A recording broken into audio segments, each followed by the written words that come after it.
বিএলওদের Nowda block deputation প্রায় 6 দফা দাবি নিয়ে আজকের এই ডেপুটেশন বলে জানা যায়। এশিয়ায় যে কোনো সময় নতুন নতুন নিয়ম চালু করায় এলাকায় গিয়ে সমস্যার মুখে পড়তে হচ্ছে বিএলওদের।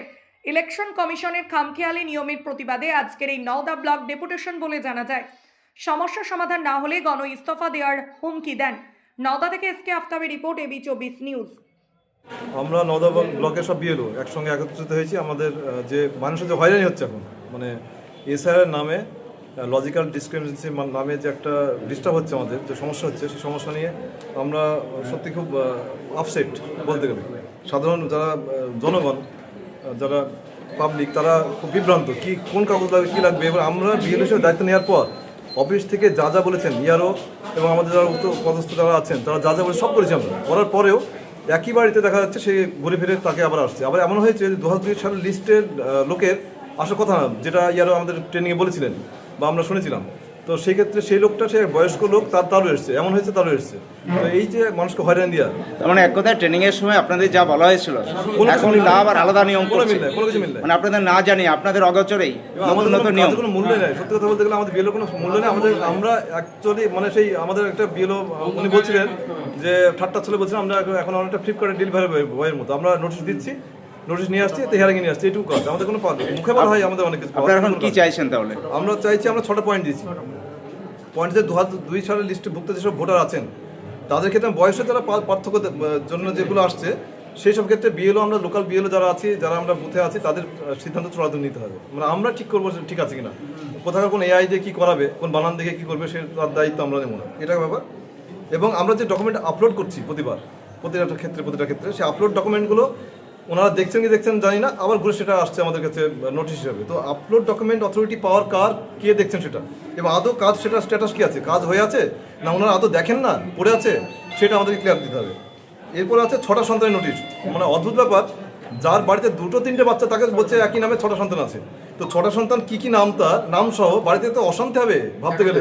মানে এমন হয়েছে বাড়িতে যে কারোর বাড়িতে 4টে বাচ্চা, তো হঠাৎ দেখছে 6টা নোটিশ। তো তার স্ত্রী, তার সন্তানদের বলতে, আর 2টো বাচ্চা কোথায় আছে, তুমি বের করো, তোমার কোথায় অন্য জায়গায় তোর পরিবার আছে নাকি? এটা স্বাভাবিক প্রশ্ন।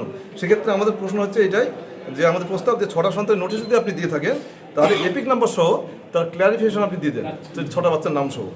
এরপরে আমাদের হচ্ছে যে মাইক্রো অবজারভার ইয়ারও যারা এখানে হিয়ারিং করছেন, সেই হিয়ারিংয়ে ওনারা কিছু নোট দিচ্ছেন নিশ্চয়ই। সেই নোটটা কি আমরা ধোঁয়াশাই, কোনো রিসিভ কপি নাই। তো রিসিভ কপি সহ আমাদের নোটটা দেওয়া হোক, যে আমরা জানতে পারি যে আদৌ নোটে কী দেওয়া আছে, উনি কী দিয়েছেন, স্ট্যাটাস কী তার, সেই নোটে উনি কী নোটি হিয়ারিং করার পর উনি কী মন্তব্য করলেন, লিখলেন, এটা দেখতে চাই আমরা। আর নির্দিষ্ট গাইডলাইন ছাড়া যে তুগলকি অর্ডার, যখন তখন যা ইচ্ছা তাই করছে, এক্ষুনি বলছে এটা বাদ, ওইটা বাদ, এটা ঢুকবে, ওইটা ঢুকবে, এইসব না।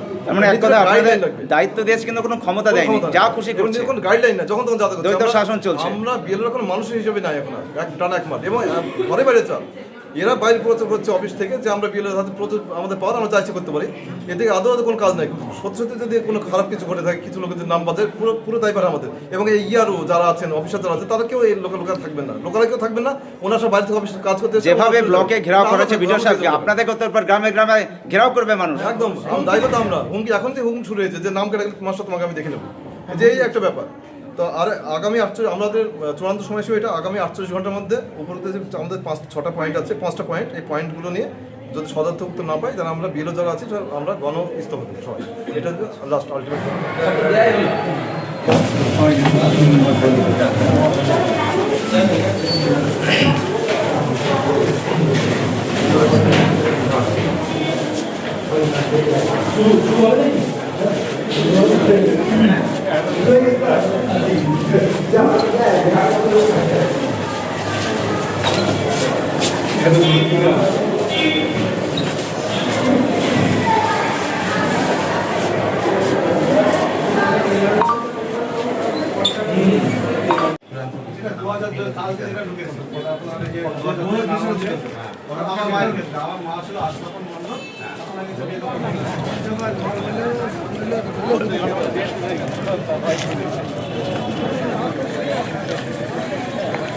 আপনারা এই যে কিছুক্ষণ আগে নওদার বিডিও সাহেবের কাছে ডেপুটেশন দিতে গেছিলেন 6 দফা দাবি নিয়ে, বিডিও সাহেব কি বললেন?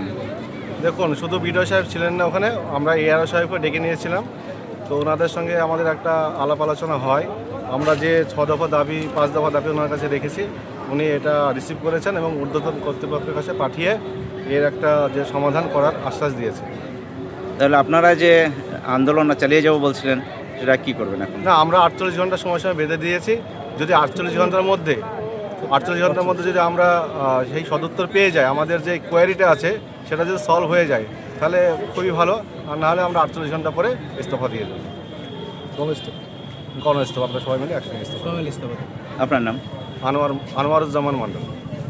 আনন্দ সংবাদ, শুভ সংবাদ, অনুষ্ঠান বাড়ির সংবাদ, ঐকতান বানকুইট, আমতলা বেলডাঙ্গা বাসস্ট্যান্ড, নওদা, মুর্শিদাবাদ। এখানে বিবাহ, অন্নপ্রাশন, জন্মদিন এবং বিভিন্ন অনুষ্ঠানের জন্য বাড়ি ভাড়া পাওয়া যায়। এছাড়াও এখানে যে কোনো অনুষ্ঠানের খাবারের অর্ডার অনুযায়ী অভিজ্ঞতা সম্পন্ন ক্যাটারার দ্বারা যত্ন সহকারে খাবার পরিবেশন করা হয়। বিশেষ দ্রষ্টব্য, মুসলিম বিবাহ রেজিস্ট্রারের সুব্যবস্থা রয়েছে এবং গাড়ি পার্কিংয়ের সুব্যবস্থা রয়েছে। আমাদের যোগাযোগ নাম্বার 80018114